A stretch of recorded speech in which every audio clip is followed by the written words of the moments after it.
Welcome to Chapter by Chapter. This is episode 3 from 2 Corinthians.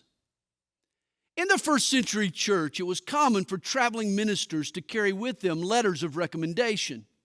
Paul's enemies tried to discredit his ministry by emphasizing that he didn't possess the proper papers. That the Corinthians were influenced by such logic ripped Paul's heart. The Corinthians were his credentials. They had received the gospel through his preaching. How could they snub the ministry through which they were saved for no other reason than a lack of paperwork? In 2 Corinthians chapter 3, Paul tells the Corinthians they are not only disciples, but documents of Christ. In the Old Covenant, God wrote his law on stone tablets.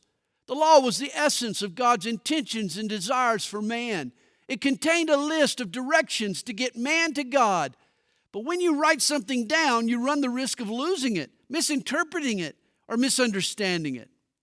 That's what happened to the written law. The law never changed, but over time, man's interpretations of the law no longer resembled its original intention.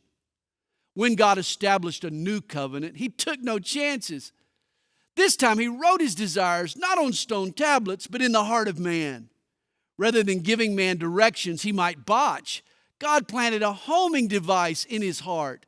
Where the letter of the law left us alienated from God, now the Spirit brings us home.